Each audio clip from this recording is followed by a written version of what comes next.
welcome back everyone. Sorry I was missing in action for the Tampa Bay Derby, but family comes first, and that's what I put all my attention to this past weekend with my kids.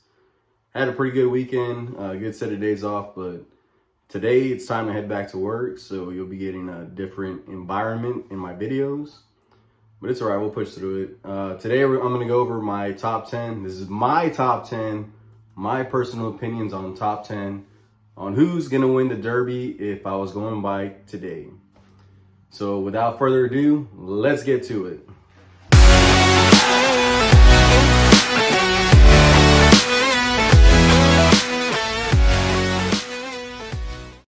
All right, starting off with number 10, I'm coming out firing. That's right. Trainer or odds, it does not matter in my list. So you already know who I'm going to use. Number 10, Pinehurst from Bob Baffert. Last jockey by Flavien Prat. Flavien Prat. Let me make sure I had to say that right. 5 starts, 3 wins, and 1 second.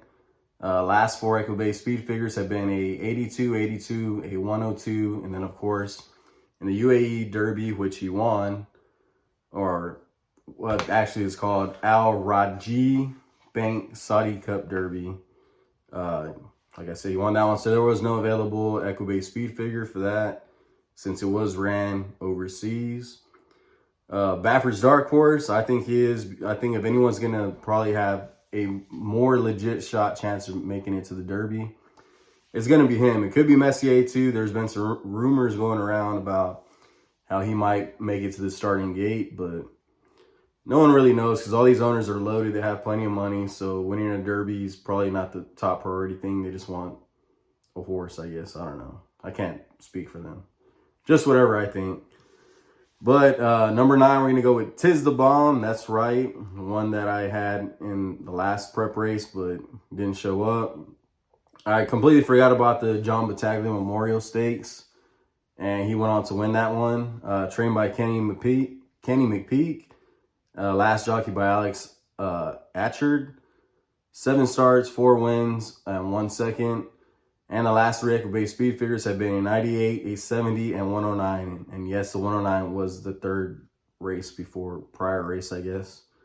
So it kind of regressed a little bit, but looked pretty sharp in that John Battaglia Memorial Stakes. And it's improved on the dirt after running in the Holy Bull performance, which was pretty horrible. I don't know, I couldn't make an excuse for him. He just didn't fire. There was a lot of traffic in his way, but no excuses. But he came back to win the John Battaglia Memorial. So that's why he's going to make number 9, because he's one of the more realistic horses, I guess. And on to number 8, I'm going to use Grantham, trained by Mike Maker. Last jockey was Luis Saez. 4 starts, 1 win, and 2 seconds. And the last 3 Echo-based speed figures have been 100, 71, and 87. So it definitely jumped from the 71 to the 100. And he's been there, well, I can't say he's been there in every race, but he was second in the Tampa Bay Derby that we just saw. Ran a solid race, but there's no way he was going to catch Classic Causeway. Kind of tricky to say there. And then he was 4th in the Withers on a sloppy track, which the Withers has proved to be, I'm not going to say a solid race, but I mean, everyone has came out of that race looking, I guess, pretty good. So we'll see where early voting is going to go next. He is not on my list, but I haven't seen anything, so I'll keep trying to do some more digging around. But like I said, it came out 4th in the sloppy track. And like Barbaro, he could sneak by at the wire, who's also on this list, so just wait and see. Number 7, Morello, trained by Steve Asmussen. Last jockey was Jose Lezcano. 3 starts and 3 wins, and that's it. Last 3 Echo-based speed figures has been an 83, a 96, and a 96. So back-to-back 96 Echo-based speed figures, which means he hasn't tremendously improved or regressed at all. So that's a good sign. Winner of the Gotham Stakes and the Jimmy Winkfield Stakes, whatever that is. I didn't watch that race. Next prep, question marks. I haven't seen anything on him. So if you have any idea, leave a comment down below. I would appreciate it. All right, had to take a phone call, so kind of threw off the momentum a little bit, but it's all right. We'll get right back into it. Number 6, White Abadio, trained by Saffie Joseph Jr. Last Jockey by Tyler Gaffleone. 4 starts, 3 wins, and 1/3. Last record-based speed figures have been an 86, a 91, and a 102. So kind of been going backwards a little bit speed figure-wise, but he'll be all right. Winner of the Holy Bull Stakes and third in the Kentucky Jockey Club Stakes, which we saw Smile Happy win. Maybe on this list. I don't know. We'll see. Let's keep on going. Number 5, Simplification, trained by Antonio Sano. And last jockey was Jose Ortiz. 6 starts, 3 wins, 1 second, and 1/3. Last record-based speed figures have been a 93, a 95, and a 98. Winner of the Fountain of Youth and the Mucho Macho Man, right there at Gulfstream Park. Second in the Holy Bull to Wide Barrio. All right, now we're into the board, I guess, the top 4. Starting backwards with number 4, we're going to go with number 4, Barbaro. That's right, trained by John Ortiz. And last jockey was Reylu Gutierrez. That's right, only I can say that. It's not Gutierrez. 7 starts, 2 wins, 3 seconds, and 1/3. That's right, I said that right. All right, last record-based speed figures have been an 86, a 95, and a 90. He's been running solid races this whole prep season, I guess, if you want to say it. He's been there this whole time. I'm not going to say, doesn't mean that he's won necessarily, obviously. But if the pace collapses come Derby time, and the top 2, I'm not going to say no names right now. It'll make sense here in a few minutes, trust me. He could be there to close it, along with Grantham. That's why Grantham is in this, because of that. Grantham's been close, not saying stupid close, but like Barbaro, but I just have him and Barbaro pretty much. I have them as the same horse. That's why they're in this. They're in my top 10. Like I said, could sneak by at the wire. Come Derby day, I don't know. We'll see. It's gonna be close, but I guarantee you, mark my words. Right now, today's what, March? I don't even know. 16, whatever date. Let's see. No, 15. Barbaro's gonna be on the board in the Derby. I'm not saying he's going to win. He could win, but I don't know. Let's keep going. Number 3 is going to be Epicenter, trained by Steve Asmussen, jockey Joel Rosario. 5 starts, 3 wins, 1 second. Last 3 record-based speed figures have all been a 97. Let me double check that. That doesn't sound right. But this horse can run. Got smoked by Call Me Midnight in the last race, the last prep that he was in. Let's see. Hold on. Let me double check this because it doesn't seem right. No, it is right. 97, 97, 97. In the Lecomte Stakes, which he got smoked by Call Me Midnight, trying to do 2 things at once. Winner of the Risen Star, ran a 97. Gun Runner Stakes, ran a 97. His maiden special weight, which he broke, ran a 95, so improved by 2 points. So it's pretty much stayed the same. That's why, I don't know. I just have a feeling he's going to be there. He's going to be one of those horses going to be there too on the board come Derby day. But can he win? I'm not saying he's a lock or anything, but he's got a strong possibility. And number 2, you already know, Smile Happy, trained by Kenny McPeak. Last jockey was Corey Lannery, which I hope they do a jockey change because I didn't like that ride that he was given by Corey Lannery.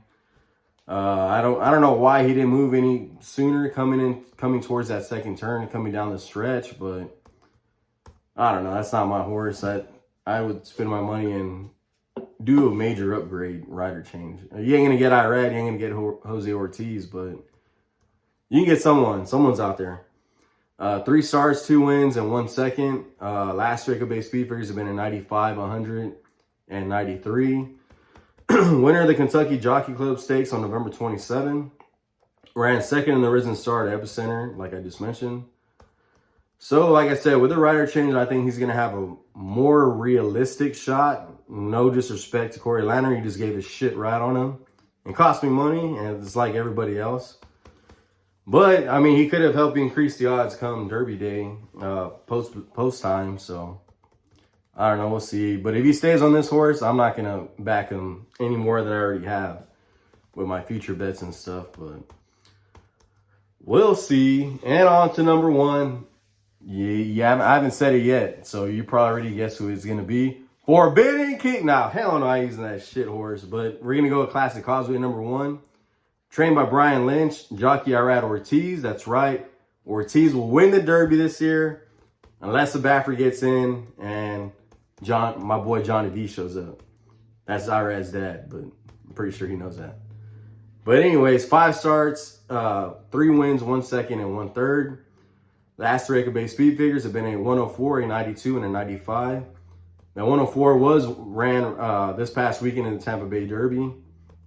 Also won the Sam F. Davis Stakes, and he's won easily. So going a mile and a quarter shouldn't be a distance for this horse. We already saw the last 3 derbies where the winners have gone straight to the lead and pretty much is just playing catch me if you can. We saw Authentic do it. Tiz the Law couldn't catch him. Last year, Medina Spirit crossed the line. In my eyes, he won. You can go about it however you want to take it or whatever, but Mandaloon just didn't catch him. And whenever we saw the Breeders' Cup Classic, Medina Spirit still finished ahead of everyone else. So I don't want to hear it. Leave your comments down below. Tell me what you think. To keep it in mind, though, he did finish ahead of everyone else, Hot Rod Charlie and Essential Quality in that Breeders' Club Classic. Clean, with a clean drug test. No issues, so I don't want to hear it. Leave your comments down below. Tell me what you think. But that's going to be my top 10. And like I said, Forbidden Kingdom, I left out because he's been raced on the West Coast only. Who does he face? I don't know. We'll see. But also left out Unojo because I think he's just going to be a one and done on that last race that he won. Mo Donegal is another one, trained by Todd Pletcher. Leaving him off. Zandon, he hasn't shown me enough, so he didn't make it on this list. Then plus the rest of the Baffert barn. Besides Pinehurst is the only one that made it because I think he's got the most legit chance. You can talk about Messier, you can talk about Corniche, you can talk about, who was it, Doppelganger or whatever, but I don't think they're going to make it. So we'll see. We still got a couple days. Let's see, a couple weeks. How many weeks we got? Let's see. The countdown is 53 days, 5 hours, and 18 minutes, and counting as of right now that I'm filming this. So let's get on to this coming weekend and Kentucky Derby prep. So we have the UAE Derby this coming Saturday and the Louisiana Derby. And then on Sunday, we have the big race at Sunland Park. Wherever the hell that's at, I have no idea. I don't play that trash track, but supposedly there's a Derby prep there. I don't even know who's going. I haven't even looked into it. I'm probably not gonna do a video on it or even bet it. So I don't know. We'll see. I usually these smaller prep races I don't pay attention to at all. I know I slacked this weekend, like I mentioned about the Tampa Bay Derby, but Classic Causeway was gonna win. Obviously he won. I came close. I didn't go too big on this past weekend because I had stuff to do, had the kids and stuff. But the money that I did spend, I came close, but not close enough. Close doesn't pay out anything. So I had it 4-9-1-3 or something like that, and it came 4-1-9-6 or something like that. But I played a strat and played no boxes. Like I said, I was either going to win it and hit it or not, and I did not. So it is what it is. Louisiana Derby probables are going to be Epicenter. Cyberknife, who's also in his last race, looked pretty sharp, so he's back on the trail. Red Run, Rattle and Roll. Zozos, who's another highly touted up-and-coming colt, I guess. I don't know. I haven't seen anything to blow me away or anything or make this list. Call Me Midnight and Pioneer Medina, who could be sneaky and could also hit the board too come Derby Day. So we'll see. Then the UAE Derby possible is going to be, of course, Pinehurst, Azure Coast, Gilded Age, and Get Back Goldie. That are probably going to be the most notable ones. There's a bunch of other horses that are going to be there, but I have no interest in them. So that's going to be my top 10 as of today, March 15th. So tell me what you think. Tell me which Baffert horse you think is going to make it to the Derby, who could win. If he's even, like I said, if he's even going to run. I think one of the more sneaky horses that I have on here to win is probably going to being, hate to say this, but, or I don't even know how to say this, but probably Simplification. He's one that I like a lot. I had him in that last race in the Fountain of Youth as a win. But, I mean, it didn't hit that try, but exacta paid, I think, I don't even remember how much it was. But I think Simplification is probably could be the sneakiest one here, just because he's proven he's ran the last 2 races, coming second in Wide Abadio. He was right there, came back and improved in the Fountain of Youth. I mean, he's one that you always want to find a horse that's taking the next step forward. Track depending, I guess, as far as like if they're running against a bias or they're running against the weather. That was another reason why I didn't bet too much or even consider doing a full video for the Fountain of Youth. Oh, I'm sorry, the Tampa Bay Derby, was because they said it was supposed to be 100% rainy and sloppy track. I was like, man, I'm not messing with that. Turned out to be nice, is from what we saw on TV. So it is what it is. Classic Causeway, like I said, he's my #1 pick. This horse, he's gone to the front too easily in these races. He hasn't been challenged. It's like he's just getting a paid workout basically. So that's why he's my #1. And the #1 fake that I have is going to be Forbidden Kingdom. Everyone's hyping this horse up. I don't see anything. He hasn't raced anyone. He hasn't faced the field of more than, I think, 6 or 7, I believe. So that's going to be it for my top 10. Tell me who you like, who you agree, disagree with. Tell me what your at least top 3, top 5 consist of. I want to see what you guys have compared to what I have. Keep it cordial down in the comments. If you want to talk about fashion, I got my t-shirt on. I will leave a link down for one of the fashion pages for those of you who like to complain and make suggestions about my attire, whatever that is. Like, that's gonna make me a winner all of a sudden. But if you're so worried about it, like I said, I'll include a link down below for one of these fashion channels. Maybe some TikTok stars or something. I don't know, we'll see. Click the link down below if you're interested in that. I come here to make money and talk about horses. And that's pretty much it, because I work too hard for my money to just blow it away and give it away for free. So I like spending other people's money. Your money. Just kidding. Hopefully we all win other people's money on this channel. But that's going to be it. Tell me, I know the future pool 4, I think it was, closed already. Tell me which future bets you place and what you're looking forward to. And be on the lookout for this next video. It's going to be the Louisiana Derby. I doubt I'll do one on the UAE. I might just include a little small segment at the end of the Louisiana Derby video. But make sure you like and subscribe, comment down below. Ring the bell for notifications. If you're on Twitter, follow me on Twitter, @DerbyBandit. And I'll see you on the next one. Thanks for watching.